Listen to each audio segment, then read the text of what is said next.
I stopped people pleasing when I realized the people that I was trying to please were not trying to reciprocate that energy to me. I also realized that I was putting myself second almost all the time for other people with very little reciprocation. I had to stop for my own sanity and for my own self-respect. When you compare your efforts to others and you almost look and you can see they've got boundaries that I don't have. Because if I ask them to do what they're asking me, they would say no. Why would they say no? Is it because they're a horrible person? Is it because of this or they're selfish? No, it's because of their boundary. The #1 health and wellness podcast. Jay Shetty. Jay Shetty. The one, the only Jay Shetty. How does it feel when at 4 years old, you hear from a grandparent that they don't love you? Oh, wow. That's how you start the book. Yeah. Okay, so that was the first time I ever felt the impact of words physically. I didn't know that words can hurt you. I didn't even know there was a thing as internal pain. I was only 4, and I was used to getting a little slap behind the back of the leg if I did something naughty. But to be told, especially when my entire reality was based on love, I had a really great home growing up. So to be told that was really difficult to comprehend. But the physical pain of my chest, my heart, it literally felt like somebody was trying to split it. And I would never forget that pain because it was the first time I've ever felt it. And when I explained to my mother what happened and I described the pain, it's almost like she knew, okay, my family's gotten to her now. It was a good 4 years. But she didn't ever want me to experience that, and I did. And if I'm being honest with you, it really took away a lot of my innocence as well. I was robbed of innocence during that time. I don't think children should know what it's like to be hurt or spoken to badly or have to cry themselves at night time or sitting on the sofa waiting for their parents to come home and, you know, feeling sad. It's not an emotion that a child should have to feel. I felt it. And it's a lasting memory that I would always remember. Why did he say it? Did you ever ask him or did you ever find out? My grandfather was a interesting man. He actually passed away 4 days before my book came out. Wow. Yeah. And it's been intense because I was caring for him as well. A request that was given to me by my mother, which I mentioned in the book.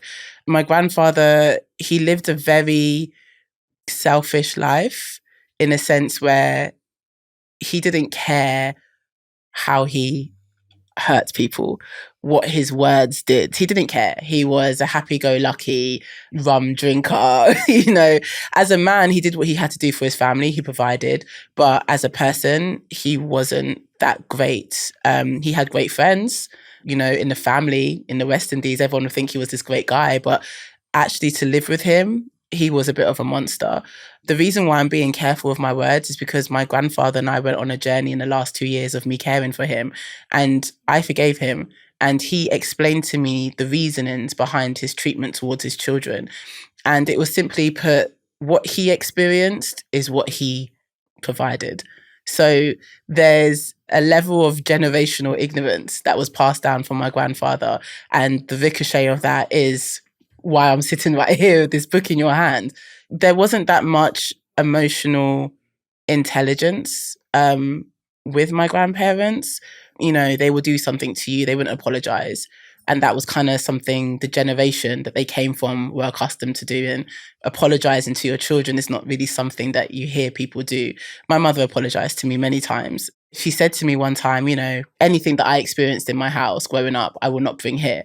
So my grandfather was just a character that I knew was always miserable, always angry, drinking, loved to watch cricket. And that was basically it. He wasn't a great person to be around if you were looking for motivation or anything positive. Wow. How did it feel? I didn't even think we were going to go down this direction, but I have to ask, like, how did it feel to care for someone who told you they didn't love you that early in your life? Because that process seems to be, I know when I'm speaking to a lot of my community or I'm reading comments or I read DMs and I really listen in on what my community cares about so I can serve them better. And a lot of people find themselves in that position where someone who's caused them pain is the person that they're now caring for. Yeah. or they're supporting, or they're in the same house for years. And the question is always, Jay, how do I survive around someone like that, let alone care for them? So how did you even reconcile it in the beginning of that 2-year journey? Because that feels like the ultimate test of everything that you're saying in the book. Well, this is going to sound so strange, but in my spirit this morning, I knew you were going to ask me something like that. And I saw that you shared something on your stories. Somebody asked you about their relationship with their mother, and your reply was forgiveness and empathy. And that's it, Jay. That's literally it. My mother asked me to care for my grandfather as she was passing away. And reluctantly, I said yes, because that was my best friend. And I knew that there was a reason behind it. And at the time, I didn't want to do it. But I just knew for future Meggan, this is an investment that I actually have to go through and devote myself to. And it was literally for that. My mother's last lesson was for me to care for my grandfather so I can understand the power of forgiveness. I thought I understood forgiveness, but I didn't. I didn't.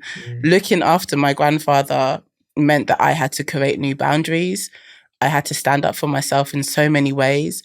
There were so many rumors spread by other malicious family members of mine that were untrue, that I had to work my way around whilst grieving for my mum. You know, my grandfather was left unattended for the years that I was looking after my mother when she was passing away from stage 4 cancer. We actually went to the West Indies. And when I got back, I assumed that my mother's siblings were looking after him, but they weren't. So when I got back, I was faced with the responsibility of looking after him, renovating his house, bringing him back to a full bill of health, which I did. And during that entire process, there was a level of trust that had to be obtained. Even helping my grandfather walk again, I had to literally help him walk. And there were times where he would just be like, pass me the Guinness. I haven't got time for this. I'll just sit here, and then there were other times where he was really determined. And it was through these experiences that I had no other choice but to seek forgiveness, because I was spending a lot of time with him. And then there were a lot of unanswered questions, a lot of things that I needed for my own journey, a lot of things that a lot of chapters that I wanted to close for my mother, even though she passed away, just for the principle of it. So my grandfather and I did a lot of talking. When I became more aware of his reasonings, his justifications, which weren't great at all, but transparently truthful, I then started to develop a level of respect for him. It takes a lot of bravery and courage at 90 years old to admit where you've gone wrong in life and actually apologize to somebody less than half your age, especially if it's not part of your culture or it's not something that you've been raised to do. So when my grandfather passed away, I went to view his body and I sat there and I just thought to myself, it is well. It is well. The chapter is closed. I broke that curse. Moving on, my children don't have to hear about their great-grandfather with so much anger in my voice. I can just say, I could talk about the last 2 years. I don't have to talk about everything that happened before because I've healed past that. And the reason why we do heal, obviously for our own harmony, but so we don't pass on more pain. I didn't have to inherit my family's pain and trauma, but I did. But it's my duty and my job to ensure that I don't pass it on. And I think that's what my mother was trying to teach me behind the importance of forgiveness, is to put a final stop to it so that you can move on and live your life. But you have to forgive. Because I had so much anger in my heart for my grandfather. But then when I saw him and his little efforts of determination to get walking again, or I might go and see him in the morning and he might make me some pilau, or some curry goat and pilau or whatnot. And I'm thinking, okay, there's something bubbling here and I'm not going to be the person to interrupt that. Let me just see where this journey takes us. So when he passed away, I was happy for him. I was happy that he was able to transition. I prayed for him. And I was able to walk away knowing that I don't have to carry that burden anymore. What's so valuable with the insight you just shared is that you were able to place the virtue of forgiveness above how you felt about it, because it meant something to your mum, because you believed that it had something to do with a better future for Meggan. And I find that to be remarkable in a time where I feel we've actually gone the other way. So a lot of the time we're so fixated on what makes me feel good now, what makes me comfortable now, what feels right for me now.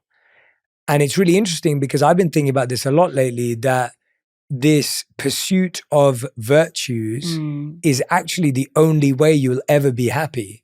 Because even if you did what you wanted now and you disregarded everything else, later on, you still haven't healed or created and built forgiveness. And so you're still living in that bitterness and that pain, even if the person passes away and even if you were away from them for years and years and years. Yeah. But how do we reconcile that? Like, at what point is it self-disrespect to aspire for a virtue while someone is potentially creating havoc in your life? Like, how do you see that in terms of setting boundaries in, I'm going to care for them because I see this virtue being there, but then at the same time, I'm not just going to allow myself to be abused or disrespected. Mm-hmm. Growing up, I witnessed my mother do various things to contribute to her healing, whether it was yoga, whether it was going for walks, meditation, simply spending time alone, also forgiving, enforcing her boundaries, which was really difficult for her. She was the first child of 6 siblings. So she didn't really get to enforce her boundaries, nor did her siblings care or honor them. And I watched that growing up. And I think one of the most profound experiences that I spoke about in the book was when she bumped into her father when they were in Sainsbury's, and they reunited and they had their conversations, and she ended up looking after him. And there was one day where he was rude to her. And I remember coming home from college and she was cooking really fast. And I could just smell the curry from downstairs. And I was like, okay, it's in the middle of the week. Mum usually cooks on a Sunday. Are we having guests? No. The guest was the anger that came from the experience she had of her father. She enforced her boundary. And it was the first time she's done it in years. Wow. And she didn't know how to respond. And I watched that. And I watched how it actually strengthened the relationship with her father because he started to respect it. And I think he also realized there's no one else left. So if I'm going to have this relationship, I'm going to have to ensure that I stick to the rules to keep it healthy. So with me now, with the same man having to go through the same experiences, my boundary enforcement came very quickly. There was one day where I bought him a bottle of Guinness. You know, he did a lot of things that day, and we did a reward system where if he did 100 steps, you know, and this and that, we'll give him something. He loved Guinness, so I bought him a bottle of Guinness, and it was warm. So he kind of threw it at me, and he was like, "Put it in the freezer, it's warm." And I said, actually, what I'm going to do is I'm going to go home and I'm going to leave the bottle right there and you can put it in the freezer yourself. I'm not having that. That is absolutely rude. And I got up and I left, and he called me and he called me and he called me, and I picked up and I said, I'm not coming back until you apologize, because that was really rude. And when I got back, he made breakfast. You know, he cleaned downstairs, like everything that I usually get him to do every day. He did it all in one day. And you know, he apologized and sat down and we had a conversation. And I said to him, moving forward, this is not happening, because I'm not going to care for you and deplete my own energy at the same time. That's insane. But I've watched my mother do that. So throughout this entire process, I just learned that my no is my no, my yes is my yes. If I don't like something, I tell the person. I don't feel bad about telling the person, because what's the other option? I take the bad treatment while they're none the wiser that it's hurting me. It doesn't serve anybody. So the boundary enforcement, I think I gained a lot of confidence over the span of 2 years, looking after my grandfather, enforcing my boundaries, standing in my word and not being scared. And that was one of the most powerful things that I learned. So it wasn't difficult. It was more, if I respect myself and love myself, I will put these boundaries in place so that I don't deplete myself every time I come to visit this person. And if they respect and love and honor me and even are thankful for my devotion to caring for them, they will ensure that the environment is healthy and safe. And that was literally the case. If it wasn't, I would have just walked away, paid the NHS staff to look after him and check in every now and then, because I have to put myself first. And I learned that with my mother's story as well. Yeah, I hope that's really refreshing for people to hear, because I feel like when we think of forgiveness, we think of it as like this fully all-encompassing thing where there's no boundaries, you just give in. And to hear that clarity, because I found that when we don't set boundaries, what we don't realize, we keep enabling that person to behave that way. Mm-hmm. And we become enablers. We think we're helping them, but actually we're hurting them. Yeah. And the only one we're helping is ourselves, because we feel better about ourselves for a second where we're like, oh, I'm so tolerant and I did everything just perfectly for them. But then what we don't realize is we're just continuing that behavior. Yeah. One thing I've discovered really hearing from everything you're saying is that there's 3 types of people in life. The first is someone who repeats the pain they saw. The second is someone who does the opposite of the pain they saw. And the third is someone who heals from that pain and gives people what they never had and creates a space for people to have the life that they never got the opportunity to have. And it sounds like you chose that third option. Yeah. And anyone who chooses that third option protects their future self. Mm-hmm. They've got boundaries that I don't have. Because if I ask them to do what they're asking me, they would say no. Why would they say no? An elder once told me, everything your body, everything your intuition or your gut gives to you, your subconscious, you write it down, you acknowledge it, and you say, I don't have the time to do that right now, but I'm going to write that down, thank you. Because imagine if, as your subconscious, I'm your subconscious, I keep giving you these great ideas and you keep ignoring me. Eventually, one day I'm going to stop communicating with you. If your parent is about to pass away because they're dying from a disease, record content. Because there are random days where I just want to hear my mum's voice and I can have a list of videos and I can hear her laugh and joke about things and it's almost like she's still here. What's the difference between people pleasing and wanting people to be happy? Because I think people get that confused. They don't know the difference. How would you define what a people pleaser is versus someone who likes to see people happy? Okay, so from a chronic people pleaser myself, I would say just acknowledging the fact that you do not control somebody's happiness. It doesn't matter if you give them everything they want. There's going to be another factor in their lives that's going to implicate their ability to be completely happy. So it's not your responsibility. It's not your purpose to make other people happy. And it's a job that's never going to have a reward because there's so many factors to our happiness anyway. One person can't achieve that. So for me, with people pleasing, I just realized that as much as I do want to make this person happy, my happiness also is valid and it's also important to me. So I have to set boundaries and you have to enforce your boundaries with people in general. I always want to ensure that I'm creating a healthy space for people, whether it's in my home or wherever it is. As long as you're in my presence, I want you to be happy. I want you to feel seen, heard, appreciated, valued, understood. But again, not at my own detriment. So if I'm not receiving the same thing from you, then something has to give or something has to stop. I stopped people pleasing when I realized the people that I was trying to please were not trying to reciprocate that energy to me. I also realized that I was putting myself second almost all the time for other people with very little reciprocation. I just decided that it just wasn't for me. There's a whole backstory in my book about people pleasing and it explains my journey on that. But in the short form, I had to stop for my own sanity and for my own self-respect, especially when you compare your efforts to others and you almost look and you can see they've got boundaries that I don't have. Because if I ask them to do what they're asking me, they would say no. Why would they say no? Is it because they're a horrible person? Is it because of this or they're selfish? No, it's because of their boundary. So I realized that everybody around me had their boundaries when it came to me. But as I was people pleasing, I didn't have any for anybody else. And on top of that, with people pleasing, it just takes you to lengths that you were never prepared to go, and it's just unfair to put yourself in that position. Do the best you can to support, but never at your own detriment. And if it is going to be at your own detriment, then that's something that you have to sit down and discuss with yourself. Okay, this is costing me this, but what am I learning in the process? When does it come to an end? What are my boundaries in this particular experience? But across the board, I would say scrap people pleasing as a whole. You don't need to do that. And the people around you will feel uncomfortable with you doing that anyway. There's a lot of my friends that would be like, relax, you're overcompensating, just to put me back into gear, because people pleasing the habits of people pleasing isn't going to stop overnight. It's actual small practices that you have to implement on a day-to-day to rewire this brain of ours to stop doing this nonsense.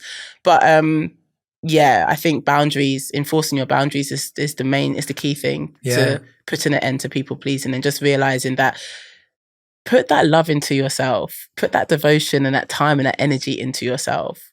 Why are you so scared to do that? Because you'll find a lot of people who people please, they don't actually have great relationships with themselves. So just that energy is great, but just bring it back to yourself, first. Similar to when you're on an airplane, you have to put the mask on first before you help other people.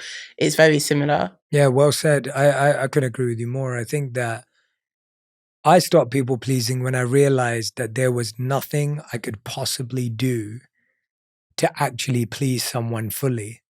That there'd always be some gap, some blemish, some mistake, even if I tried with the deepest, purest intention. And I recognized that actually, if I simply tried to create a space for people to flourish, and then it was up to them to make the most of it. And if they didn't, I could only make the space better, but I couldn't please them. I could improve the environment, but I couldn't improve them.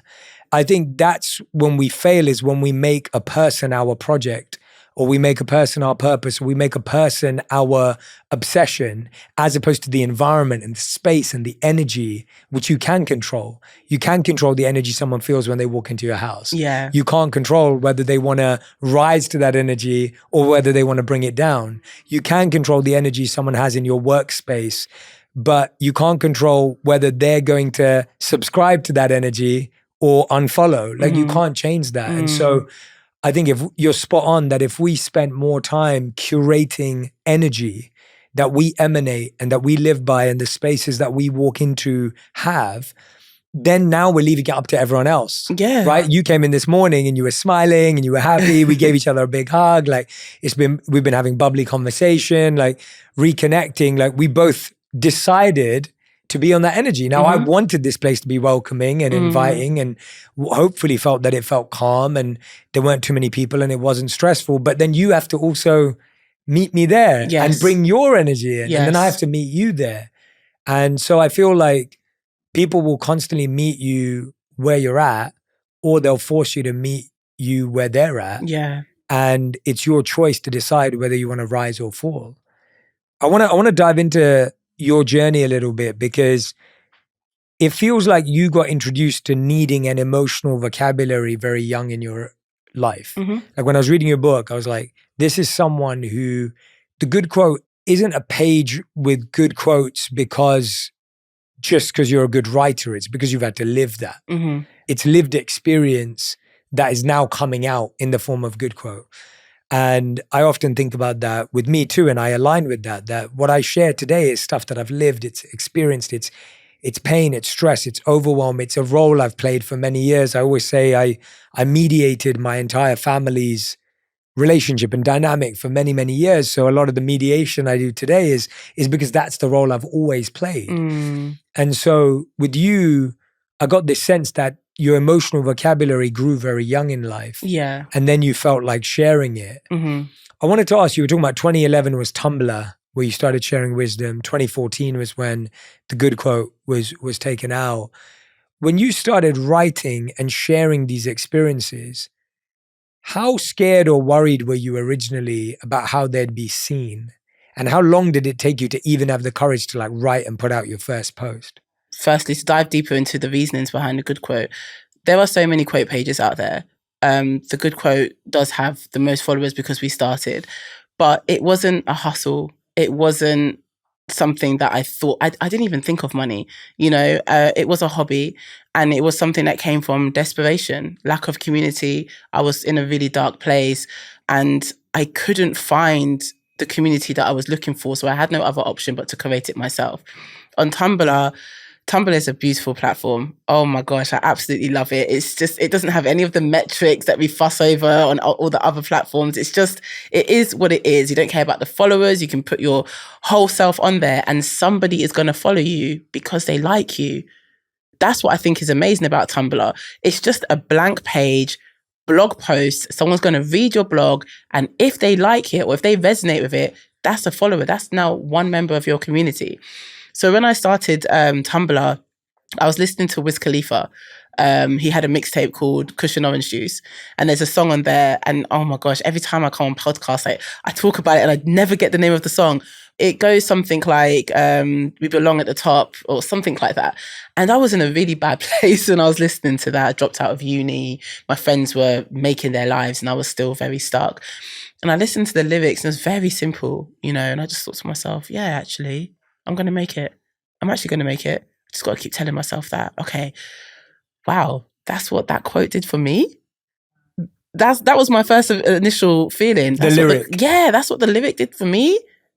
So I went onto Tumblr and I tried to blog with WordPress. I remember at the time Vice was starting to really emerge, and I joined a Vice blogging network and I had my own blog, and nothing worked.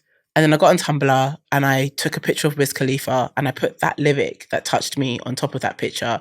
I darkened it. I posted it with some hashtags and I fell asleep. And the next day I woke up to like 12,000 followers and a whole bunch of requests.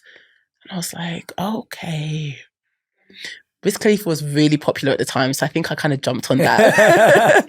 But the fact is, nobody else was making picture quotes out of positive hip-hop lyrics. Wow. And then I never told any of my friends that this blog was mine. I started seeing my friends display pictures on BlackBerry Messenger and Facebook change to my quotes. And then I realized that there were people who were going through things that would find a particular quote and put it on their display picture. So now, you know, they're in their emotions today. They're sad about this. And it kind of made it easier to share how you're feeling within without having to actually vocalize it. So for me, Cushion Wisdom on Tumblr was just like, wow, I didn't know I can connect to this many people. I didn't think people needed these quotes as much as I did. But I have 12,000 people that resonate with me now. So 3 weeks into launching Tumblr, I started a clothing line called Cool Story Bro, which was a slogan back in the day. And my mother was an accountant, a bookkeeper at the time, and she was making about 40,000 a year.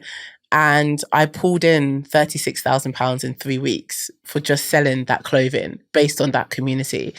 And I kept it very transparent. I'm building this. I'm putting this for sale because I'm trying to figure out what it is that I'm doing with my creativity. So I'm investing in myself. You can purchase if you want. So many orders, Jay. And it made me realize how needed this platform is. People really need encouragement. You know, people really need to be seen. And just as Cushion Wisdom started to grow, my mother got diagnosed with breast cancer. So I took a year off and I cared for her. And during that year, I think I kind of lost the momentum of Cushion Wisdom. I met my business partner in a Caribbean restaurant and he was like, this is what you should be doing. We can do this, we can do that. We move over to the good quote. And on the good quote, it was a bit different because instead of taking pictures that I didn't take and other people's lyrics I didn't write, I had to find writers. So I went onto Twitter and I started looking for writers and I found a bunch new up and coming writers, maybe 500 followers, 1,000 followers. But I was reading through their timelines and I was like, oh shit, this is really, I like this. And the demand on Instagram was much more than Tumblr. So I went from posting a few times a day on Tumblr to 24 hours a day on Instagram. And I was explaining this to other people. Anytime people ask me about this story, I tell them I slept for 50 minutes and then I would wake up, quickly post because there was no scheduling. There was no scheduling apps. I was going mad. My mental health was declining by the day, but my followers, I gained 1 million followers in a month. Wow. In my first month. We've never seen anything like that before. And every celebrity at one stage was following us. We had, when I met you in LA, I actually messaged Khloe Kardashian and she replied, you know, and so many people. I actually had I think the first person that had beef with us was a singer called Kerry Hilson. I think we credited her incorrectly. Found out that it wasn't even her quote. I mean, this is just between me and you, but it was insane, the impact that it had. And I didn't have any confidence to post my stuff. I didn't, because I psyched myself up to believe that I'm just a distributor. I'm not the talent. I find the talent and I bring it to the platform for the community. This isn't about me. And there was one occasion where I did try to put my face to it and I was hit with a lot of racism. And it upset me because obviously this is a community that I've put my heart and soul into. Why are they racist? Who is following me that's racist? So I stopped putting my face out there, and I did that for 10 years. I didn't gain, to answer your question, I didn't gain the confidence to put my work out there until maybe about 4 or 5 years later. And that was from the encouragement of the writers that I was sharing. We would have really deep conversations. I would post things on Twitter and they would be like, share this. And it was not until I really saw your growth that I thought to myself, okay, the good quote is really huge. I could change my life at any moment. And then the anxiety came in. The imposter syndrome came in. And I just thought, you know what? I'm best to be behind the scenes. Let me just work with great people. Let me meet great people. Let me use this as an opportunity to network, and I'll figure out myself later. I spoke in the book about premonitions. I used to get a lot of premonitions as a kid. It's one of the reasons why my mother went back to church, because she left the church after she gave birth to me. She was a part of a really strict church. You couldn't wear trousers. You could not be pregnant if you were not married. So mum left, But I kept seeing things, and I kept getting really interesting dreams. And I remember from a young age, my mother would say to me, you have to get ready to, education is the most important thing. And I said to her, not in my life. I'm going to live my life when I'm 30. That's when life is coming for me, because I kept getting told that, whether it was in my dreams or just something subconsciously, life will start for you in your mid-30s. Everything leading up to that would be experience. And that's literally what has happened. So I allowed myself to make loads of mistakes and try and fail. And I did a lot of that on the good quote with myself. And it boosted me enough to make me realize that I'm a good writer. Even though I knew that, I was kind of bred to become a writer. My mother loved literature. So sharing my work wasn't difficult after a while, but at first it was so intense. The imposter syndrome was wild. Some other writers would get 100,000 likes. I would get 50, and I'll be upset with that. And it's crazy because it's like 50,000 people is 2 O2 arenas. If you ever stood in the O2 arena and you look around, I think the capacity is 25,000 seats. 2 of them, full of people, liked what I had to say. But because this writer got 100K, I hated that energy. It took away from the creativity. It took away from my love. It took away from the experience that I needed in order to create that particular quote. So I posted myself once or twice a week, and that's kind of the habit that I've been doing over the years. What I find fascinating about that is you had the courage to listen to your intuition, like this premonition part where you're saying everything before 35 is experience, and then 35 is when I start living. What I'm fascinated by is, how did you build that courage? Because what I find is, so similar for me, where when I was 14, I felt my inner voice got really loud. And so I remember my parents really wanted me to do math and science and all this stuff at GCSE and A-level. And obviously you have to do it at GCSE, you don't get to choose. But then at A-level in the UK, you get to choose. So you're around, for anyone who's listening in the US or outside of the UK, when you're between 16 to 18, you get to choose 3 to 4 subjects that you study at A-levels. And I remember from 14, when you're starting to think about this, my inner voice was just like, do what you love, do what you're good at, do what you love, do what you're good at, do what you love. And that just kept repeating itself. Yeah. But I grew up in an environment where it was all about getting a good job. And it was all about doing things that other people valued. Yeah. And you have a chapter in the book called We Follow Other People's Visions for Our Lives Instead of Our Own. And that's how we break our own hearts in that section of your book. And for me, I made a pact with myself that I would never follow my parents' or anyone extended family's vision for my life. I would only study subjects that were true to me. Now that sounds like a really small decision, but it was the beginning of a pattern of decisions that gave me the confidence to always back myself. So I said to my parents, I was like, I'm going to do art and design. I'm going to do economics. I'm going to do sociology. I'm going to do things that I find interesting.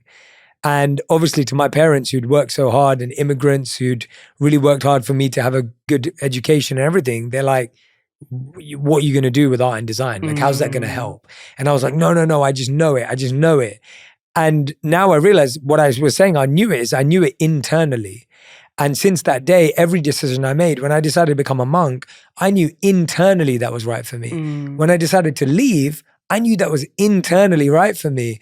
When I decided to start creating stories and telling stories, I knew that was it wasn't ever something someone said to me, or it wasn't like, oh, this is a good strategy, or this is good. It wasn't that. It was internally guided. And even till this day, I find that when I abandon that internal voice, that's when I make mistakes. But when I listen closely to that internal voice, that's when I make my best decisions. But I find for a lot of people, when you've ignored that voice for maybe 5 years, 10 years, 15 years, it's so quiet now. So 2 questions. The first is, how have you always trusted your inner voice? And 2, if someone's lost connection with it, how do they get it to become louder again? So my mother was born in a board house in Trinidad. It's a house that consists of board-like material on wooden stilts, very basic, 2 bedrooms, a living room, a kitchen, a lot of people in the house. So you had to stand up for yourself in that house. Even if it came to dinner time, the best meat is being taken by your great uncle or your cousin. You have to stand up for yourself. Then you take that person, bring them to England, it's very similar environment, a lot more damaging, still have to stick up for yourself. My mother didn't stick up for herself there. So when it came to her raising me, like I said before, all of the mistakes that she made, all the things that she saw or witnessed growing up in her house in London with her family, she was not bringing that into our house. So my house was full of so many different affirmations. Every day was just like a particular prayer I had to say. Then it was followed by a list of affirmations that I would say to myself from 4. These were the things. I am smart. I am beautiful. I can do anything I put my mind to every day. And then that went from affirmations to my mother affirming my creativity. So, when you're a kid and you create images and your parents might put it on the fridge or they might put it on the wall. My kitchen was my gallery, right? So I was raised in an environment where it was just like anything that I want to do creatively, I have the freedom to do that. Communication was a huge thing with my mother and myself. We barely watched TV. It was always books or just lying in bed and talking. And my mother would feed and entertain me through life stories of her own. And it's quite common in the West Indies to tell stories, And I learned a lot of the importance of standing up for yourself by watching my mum struggle to do that with her family. And I would see her face light up when she was telling me certain stories of where she did have the confidence to do that. And those were the things that encouraged me. Growing up, again, I used to have a lot of premonitions, so I was a bit nervous of what to express. And when I, started to speak about them with my mother, she put me in touch with an elder who encouraged that. Wow. Right? That's cool. And that's how come she ended up going back to church. And that elder is mentioned in my book, a woman called Millie. I love her to pieces. And she enforced pride into me, pride for the way I think, because I think out of the box, pride for so many different things. So again, as I was getting older, I had a lot of elders around me, people who are not only older, but you expect someone who's 50 or 60 to know about themselves or know about the world. So when these people are pouring into me, it's boosting my confidence. And it just came to a point where my mother and Millie started to encourage me to listen to my intuition, because there were certain things that I just wouldn't do because something inside was telling me not to do it. And my mother was like, okay, well, it seems to be telling you the right thing, so honor it. And the best way to honor that is to just listen. You have to develop a relationship with it, right? So your intuition's funny because it has to develop trust with you. You have to develop trust with it. Yeah, well said. And it will test you. Like when you were dating and courting your wife, you guys subtly probably tested each other in certain things, or even just to see what this person's like deep reaction is to certain things. So for example, my intuition would say, don't walk straight onto the station today, take a left, take this left, it's quicker. I would take the left and there's roadworks or there's somewhere on a pavement that I can't. And I'll be like, why the hell did I listen to my voice? And every time I went against it, even if it was wrong, I noticed the relationship was just furthering apart. That's such a great point. So what I decided to do was respond differently. I noticed that my intuition was testing me and tricking me. So every time it was like, don't eat that, eat this. And it would be horrible. Or don't do, I'm just trying to give some random examples. So what I started to do was say to myself, I'm actually going to have to depend on you for my life one day. And I'm listening to you. So I need you to start giving me some proper instructions. And it just developed after that. And it gets down to the point, Jay, where it's almost like I have two. I listen to my intuition for everything. Should I do this today? Yeah, let me do that today. Because that's what I've been told within to do. It's like I trust it with everything. And it's gotten to the point where it's almost right all the time. And I know that it's a good sense of energy because it tells me not to do things that could be harmful for me. So don't interact with that person. Don't drink that drink. Don't, and you know, and I feel like the more I encourage the relationship between me and my intuition, the stronger it got. And so now it's just something that I honor. It could be a gut feeling. Don't go down there. Don't go to that place tonight. I don't go. Something happened. And when that happens, I just think to myself, wow, this is really powerful, you know? And it definitely got stronger with me through fasting. Fasting is something that I love to do. I watched my mother do it a lot with the church. I've watched a lot of Dr. Mindy's interviews and I've read her book. And, you know, the power behind fasting in itself is just, the negative voice in your head disappears 3 days after you start a water fast. So on your third day, the negative voice goes. I do water fasts all the time, right? I might not look like it because I love food, but at the same time, water fasting is something that I go to anytime I feel unbalanced. In order to redefine my inner voice, I do it through fasting. I strengthen my relationship with my intuition through fasting. It's almost much louder, like kind of what you explained when you were 14. These are practices that I do on a daily basis. I pray, I meditate, I write down the things that my subconscious tells me that I should be doing. Like, why don't you start a podcast doing this? I would write it down. An elder once told me, everything your body, everything your intuition or your gut gives to you, your subconscious, you write it down, you acknowledge it, and you say, I don't have the time to do that right now, but I'm going to write that down. Thank you. Because imagine if, as your subconscious, I'm your subconscious, I keep giving you these great ideas and you keep ignoring me. Eventually, one day I'm going to stop communicating with you. And the day your subconscious stops communicating with you, it's over. I genuinely believe that's what creative blocks are. I believe that's what hinges us from doing so many things, you know? You have to find the time to develop a relationship within. Your life improves drastically when you do. Life is like on 10 on the Richter scale when you have full harmony between these things compared to not being aware of it. So for me, it's an everyday investment. It's an everyday devotion. You know, even today, as I was saying, I was driving and I'm thinking, oh my gosh, I'm running late. Where am I going to park? And something inside of me was just like, relax, I got you. And there's a park right outside of this office. And that's it.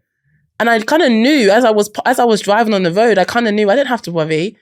And it happens all the time. And people see that as nonchalant, or you might have like a less urgent response to things, but living in the flow, you end up at your destination less stressful, you know, also with more intention.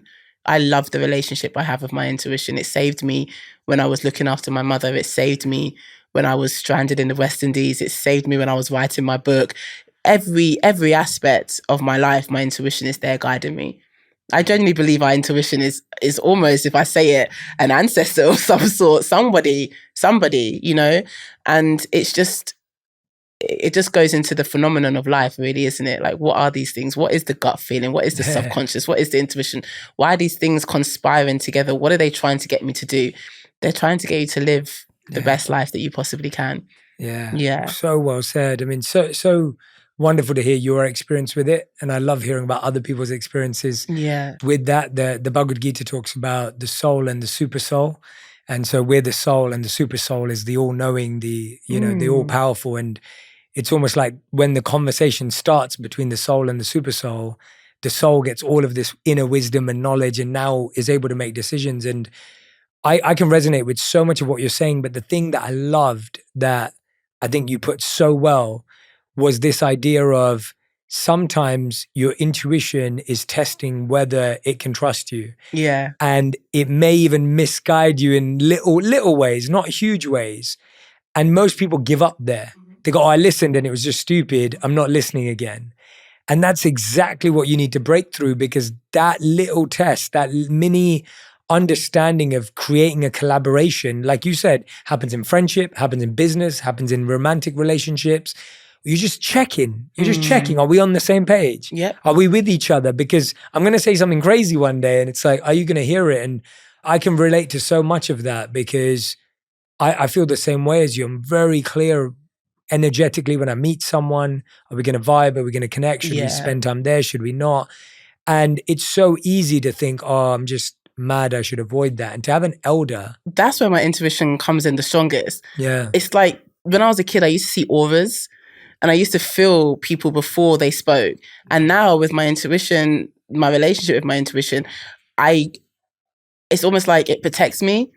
So just off the bat, I know, don't say too much to this person, you know, or this person needs a little bit more of a listening ear. Don't talk about yourself as much. These are the things that I would feel inside, you know. Yeah, I think it's amazing. So if someone's lost touch with it, like if someone's listening right now and they're like, Jay and Meggan, thanks a lot. Like, you know, I wish I listened to it at 14 or 4.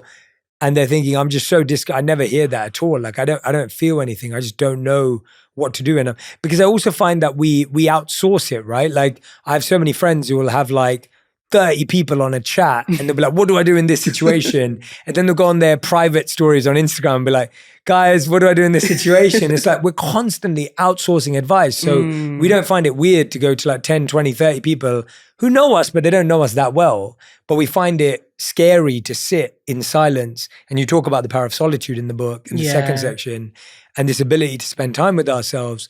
But we don't usually go there. So if someone's struggling and saying, yeah, Jay, I'm that person. I'm the one texting all my mates. I'm constantly asking my family to make decisions for me, constantly asking everyone's opinion, but it never works. How do I start doing this? How would you guide them? The first thing I would say is to start removing your distractions. Start removing the distractions, because the more we're distracted, obviously, the less we are going in within. And for me, if I'm constantly distracted with TV, friends, work, when do I actually get to spend time with myself? So the best way that I spend time with myself is every morning before my day starts. As soon as the sun rises, I go for a walk in my local park. Or I might just go for a walk, just walk straight for an hour. No headphones, I do carry my phone for safety, but no headphones, nothing. And any thought that comes into my head, I write down. Any thought that comes into my head, I write down. It could be, this is shit, isn't it? Like, or this is so long. Why am I going for this walk this morning? I write that down and then I ask it why. And I get used to communicating with myself. Everybody, in my opinion, has something internal that communicates with them. I only recently realized that not everybody has an internal dialogue, which I found so strange because I definitely do. But there is something within our gut that is there and it's worth seeking because it could potentially be your best friend. So as I was saying, communicate with yourself. Start asking yourself the same questions that you would ask somebody else. If you find that the voice in your head or your intuition is negative, you know, take some time to really, why do I think like that? There's been so many times I've gone for walks. I'm just like, today's the day I'm going to put myself out there. Today's the day I'm going to put myself out there. I'm going to post this video. And then something would be like, no, we're not. I'll be like, okay, but why? And it will go silent. And I might walk for a little bit more and I'll be like, no, why am I not doing that? And it'll be silent. And I'll be like, okay, but why do I think I'm not doing that? It's because, and before you know it, I'm coming up with my own answers. Yes. The more you do that, you're going to get some sort of response one day, you know, energetically from your stomach or whatever it is that you feel that sensation. And it's going to give you the answers that you didn't even know was there. Jay, the amount of times I've done that, and sometimes I baffle myself with what it is my subconscious gives back to me. Yes, I agree. It's like, wow, that's really sad. Or, oh my gosh, that's cool. I didn't know I thought of that of myself, you know? But as we were saying before, these things need nurturing, nourishing. If you want to have a healthy body, you're going to fill it with the best foods. You're going to make sure you're moving. You're going to make sure your mind is right. with the mind. How do you have a healthy mind? Obviously, there's professionals and stuff that you would go to, but the holistic ways, definitely journaling, writing, exercising, fasting. Those are the first 4 things I would say to anybody who says they don't have a relationship. You're going to hear that voice as loud as hell when you are 2 days in to a water fast. That voice is going to be loud and you're going to have no other option but to communicate with it. So put yourself to a challenge. If you want to find it, it's there. It's been hidden because it hasn't been communicated with. If you have this urge to write, you have this urge to draw, but you're playing games instead, or you're watching this, eventually, like we said, that is going to fade away till it doesn't exist anymore. It's your responsibility to go and seek it. So you actively have to do things by yourself that are going to cause you to end up speaking to yourself internally or outwardly, I don't mind, and communicate with that. That's my honest opinion. That's what works for me. For sure. Anytime I'm feeling disconnected, I go for a walk, I write down what my feelings are, and I always come back feeling lighter with some sort of answer. Whatever answer I get, I might Google it, put it in ChatGPT, or I might go back to my therapy notes, or even call a friend and be like, this is what's happening, you know? And then it gives me something to work on. Then I will look online. Okay, I'm feeling sad about this.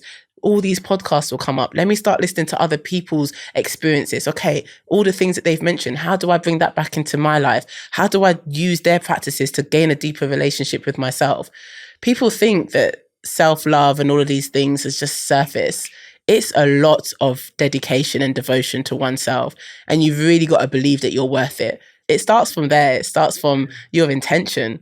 What are you intentionally trying to receive from your inner self as to why you want to have these conversations? And then you will build upon that. Yeah, so true. Most of us, I feel, are only having a conversation with fear. Yeah. We're not really having a conversation with any other part of ourselves. Or anxiety, yeah. Exactly. So our inner voice, we think our inner voice is fear or anxiety, but what we're referring to is something deeper than that and something so much more you than that. And that's why I think we're scared of having that time out, that internal dialogue, the solitude, because all we hear in that time is fear and anxiety. Yeah. And like you said, with the fasting, it's the same is true for fear and anxiety and meditation. I remember the first time I sat down to meditate for 2 hours, my whole body was rejecting it. And there was just fear and anxiety of, am I doing this right? This is so uncomfortable. I hate this. This is the worst. And then after you get through that first 2 hours, 4 hours, 6 hours, 8 hours, it starts to go quieter just naturally. Yeah. And you go, oh, now there's space to actually listen. And I think so many of us give up just before that. Yeah. So I love that you used fasting as an example. And I definitely struggle with meditation. That's why I find a lot more power in fasting. Yeah. I find it quicker and more intense. I can't switch off my thoughts with meditation. Well, I couldn't until I had to practice. And I did exactly what you just said. I had to get through those loud moments and just tell my brain, tell myself, we're not moving until everyone is quiet, you know? Yeah. And then again, what is it that I'm saying? Write it down or store it. But meditation, I find it was more of a physical experience. I don't know if you ever feel like a buzzing feeling on the circumference of your body. That to me is a completely different level. I'm very basic in meditating. I've really just started to pick it up properly. And I do about 10 to 15 minutes a day in the morning. And it sets my day.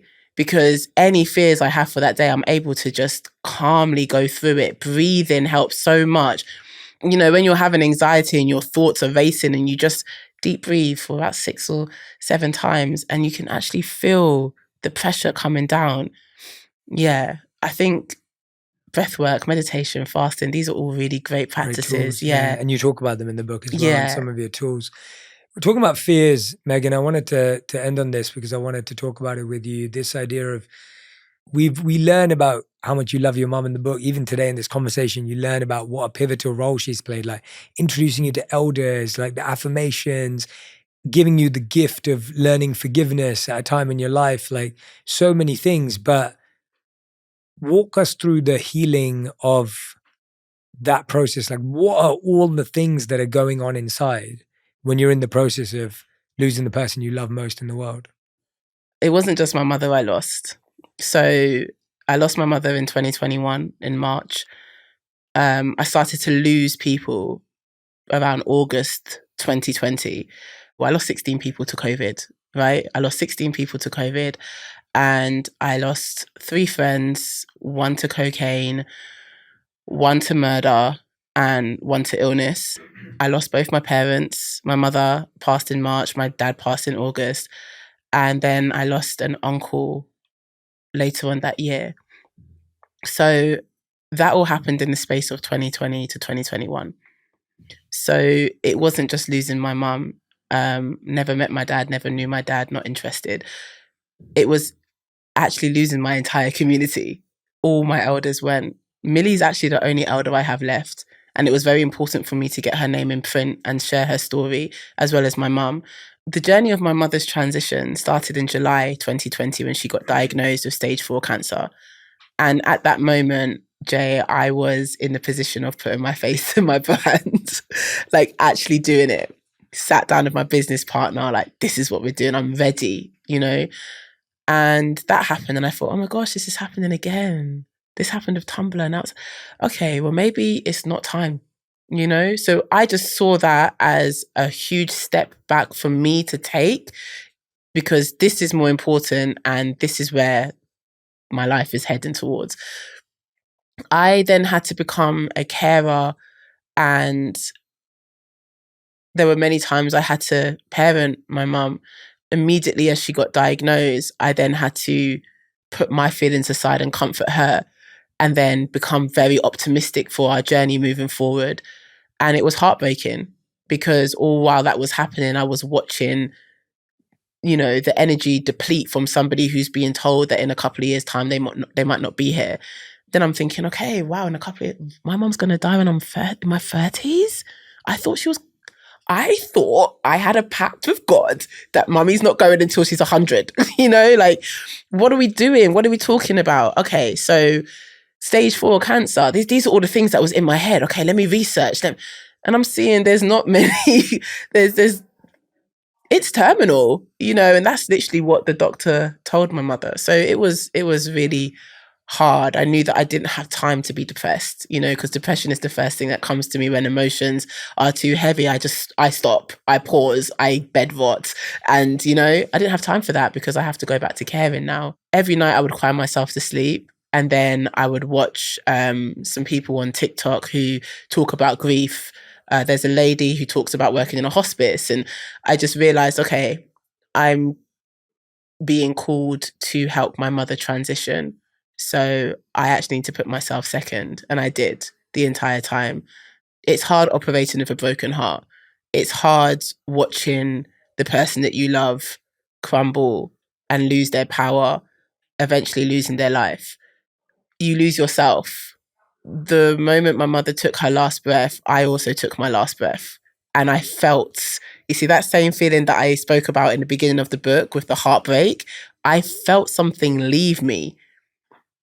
I felt so cold and hollow. That's the best way I can. Everything within me that was fun and brought lights and the things that everybody loved, it went. My entire essence left with my mother. It's only till I got older, along the last couple of years, I've realized actually I just evolved, and the best inheritance I received was my mother's love and her essence. But that feeling was awful. I didn't want to be here. Went through so many different things, so many different emotions.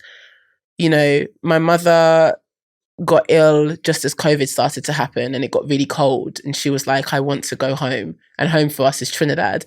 But Trinidad's borders were closed. So I ended up going to St. Lucia. And it was just supposed to be a quick break and maybe a month or so, you know. And it was crazy because COVID out there was so different to the UK. Like, you could still go to the beach. You could still do things. So my mum she was really happy, you know, it's hot, it's sunshine, you can eat the best foods, you know, we had her on a really holistic whole foods diet, and all of the stuff came from St. Lucia. So it was just literally eating from the ground. And at one stage I thought she was getting better, and then her health just plummeted. And next thing you know, I'm in St. Lucia for 6 months and my mother passes away. And I then had to, okay, she wants to be buried in Trinidad. What do I do now? So my grandfather sent me £10,000 and all the planes were stationary, all the airports were closed. I had to spend about 2 weeks begging the ministry in Trinidad to let me in. And when I was able to send them all of my mum's documentations, she was a national. They brought her home, and they were at one stage, they were like, we can't bring you into the country because you're not a national. And I was just like, okay, well, I'm going to go on the good quote and talk about this. And literally the next day I woke up to access into Trinidad, put my mother on this private plane that my grandfather paid for, got over to Trinidad, had to quarantine. I didn't bury her until a month later. Family switched up on me by myself in a foreign country. Trinidad is not an easy place to be on the best of days. I love Trinidad. I love it. I was raised to love Trinidad. It's part of is me, you know. Been going to Trinidad since I was 7 years old. So I kind of know the area. No. When you're there by yourself, no family, no money, your mother's in a morgue, you know, I had a breakdown. I completely broke down to the point where I think I landed in St. Lucia, maybe 110 kg, because when I'm stressed, as you can see, just finished writing the book, but when I'm stressed, I put on a lot of weight. I left and landed in Trinidad 74 kg. I lost so much weight due to stress. It depleted me completely, but I did it all with honor because that was my best friend. She was scared and I was scared, and I needed to ensure that she had everything that she needed, because at one stage, that's what she did for me. You know, I slept in the hospital the entire time. I actually got all the nurses to sign off their responsibilities. I washed my mum, I fed her, I creamed her, I helped her move, I changed her bed. I did everything because for me, it was the last time I was ever going to be able to do it. So I had all this energy to do it. And honor is such a big thing for me, and so is loyalty. And because of my mother's story and the amount of sacrifices she made for me, it was important for me to reciprocate in the only way that I knew how at the time, which was to ensure that she had a peaceful transition. And it was so hard. You know, I slept in the same bed as my mum for that entire time, for 1.5 years. I've got so many recordings of her. We have our own podcast that I can go to. There's certain things I asked her, like when I get married and I want to run away, you know, what advice would you give me? And she gave me all these advices. When I become a mother, what advice would you give me? And we had these really beautiful conversations. I've got all of it recorded. She even recorded me a birthday message so that every year for my birthday, I wake up and I play it because it's just significant for any year. It's not specific, you know? And so we prepared and we did as much as we could. And that's why I don't have any regrets with losing my mother, I don't have any regrets of how it all panned out, but I lost myself completely. And I think, to be honest with you, I really only got it back recently. And I got it back through the process of writing this book because it gave me something to do. I got really low. I got a really strong dependency on marijuana. I became very suicidal. I made various attempts. I was by myself for a long time. In Trinidad, I started off in the hood and I met some really great people in some of the areas where, you know, rumors and the government and just culture would tell you that you shouldn't be. I met some of the kindest people there. And these people elevated me enough to believe, or to generate self-belief that I'm Meggan. I built something really great. I have a great story to tell and I can actually still try again. And I started off in the hood in Trinidad and ended up in one of the best places in a villa that cost me $4,500 a month because I started to do podcasts. I started to start again. You know, I was filming people, I was interviewing people, I was traveling the island. I was trying to find who Meggan was without Janet, without my mum. And I'm still trying to find that. It's really hard. It's really hard. She wasn't just my mother. She was my best friend, my sister, my homie, you know, the person I would talk to about everything. That's gone. And then not only that, but all of the people that raised her, they're gone too. I lost my great aunt, you know, I lost great uncles, I lost cousins, I lost a lot of people. And all I really have now is just their memory, WhatsApp conversations, voice notes, and their essence. And that is what I use now to drive me. You know, there were times I still live in my mother's house. When I took her to St. Lucia, stayed in Trinidad for 1 year. When I got back, I had an apartment in Docklands, a penthouse. And I remember my mum came to see it with me and she was like, I can't believe this is you. Because she started off in a board house. Her daughter's 24 floors up, own business. It was starting to happen for me, Now I'm back at home, back in Watford, in my mum's place. And it's humbling. It's hard. The memories, when people say, oh, I have to leave this environment, there's too many memories. I never understood what that meant. It means that when you're in bed and somebody's walking in your hallway, you get a quick, oh, mum, that's no, it's not. It's just your friend. Or if I don't know, you're cooking and you sit in the living room while your food's cooking and you can smell the food and it reminds you of when your mum used to cook on Sundays. There's memories everywhere. So my main intention now is to try and do as much work as I can to leave. But the entire journey of losing your parents up until now, you lose yourself. You have to rebuild yourself. You have to parent yourself. You have to love yourself. You have to give yourself a reason as to why you're being alive, why you're here, why you're going to even work towards anything. Releasing this book was the hardest thing I've ever had to do since my mum passed away, because it was one of my biggest accomplishments and my cheerleader wasn't there. So you learn how to be your own cheerleader. It's a complete reset. And it has been the worst journey that I've ever encountered, but also the best. I met the love of my life. I've been able to filter through my circles. So with the boundaries that I put in place, there were people I was able to get rid of ASAP because it wasn't good for me. Like, everything that I'm doing now is for the benefit and the safety of myself. And I would have never gotten to this point if none of this stuff happened, So I'm just learning that my mother was just a little girl who tried her best, and she left behind some really great lessons that I'm taking forth with me now. I look exactly like her, so it's really hard not to, have that energy where I'm still responsible for how it is I portray myself. I'm still somebody's responsibility. I still belong to somebody. So these are all the things that, I had to learn along the way. It is a journey that I don't think everybody is prepared for. I don't think there's any way you can prepare to lose your parents. I don't think 3 weeks is enough time for you, for work to give you time off, for you to mourn. And I don't think people understand how much it actually takes. You lose everything. I've never lost a sibling, and I don't have a child yet, so I wouldn't know what it's like to lose a child. I hope I never do. But I don't think there's anything as painful as losing your mother. If I'm being honest with you, you don't know your left to your right. You don't know. You have to start all over again. And then you have to parent yourself. So when you're having a bad day, you got to figure out how to calm yourself down, how to encourage yourself, how to celebrate yourself. These are all things I'm learning how to do by myself. Never had to do that. 32 years, I never had to do that. Last 2 years, that's what I'm now having to do in order to give me some sort of peace and happiness. I don't think anything prepares you to lose a parent. And this is why I talk about it so much, because I keep saying to people, if you've got good relationships with your family, start recording content. If your parent is about to pass away because they're dying from a disease, record content. Because there are random days where I just want to hear my mum's voice and I can have a list of videos and I can hear her laugh and joke about things, and it's almost like she's still here. If you are listening to this and you are dealing with a parent who is passing away, preserve as much of the memories you can, because that's the only thing that keeps you going. If I didn't have that, Jay, I don't know. I wouldn't be here, that's for damn sure. So it's the most life-changing, transformational experience you would ever have.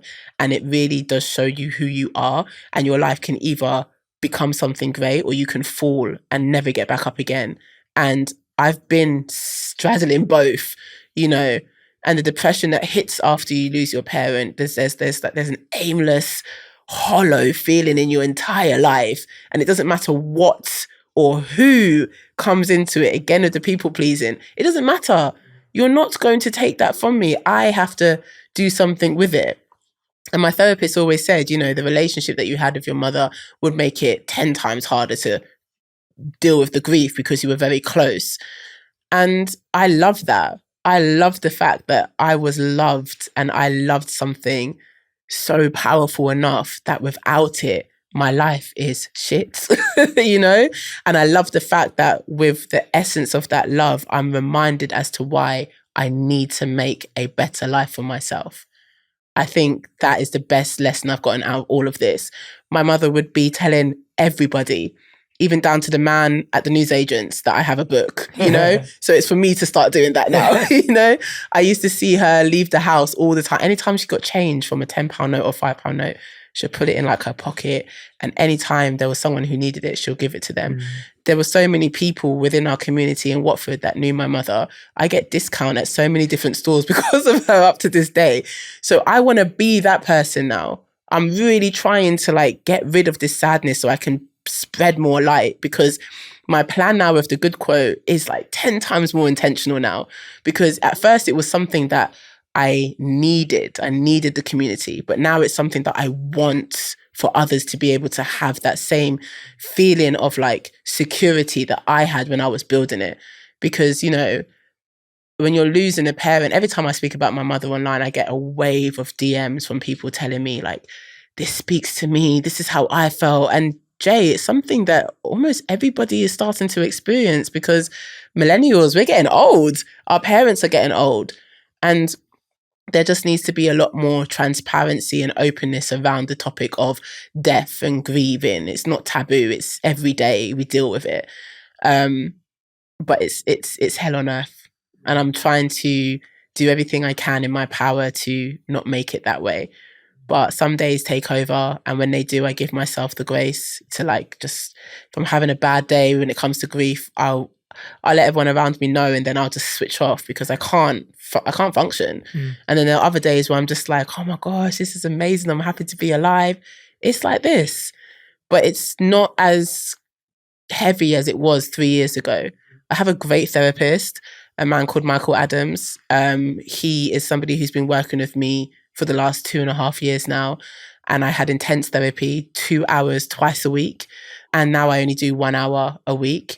We've gone through it all. I've got so many notes that I'm writing for my next book when it comes to grief, but I can't stress how hard it is to lose your mother. If you have a loving relationship, it's going to be 10 times harder. If you're distant, you most likely might have a lot of regret. I didn't have any regret. I didn't have any. When my mother passed away, I knew exactly what was happening. She was transitioning.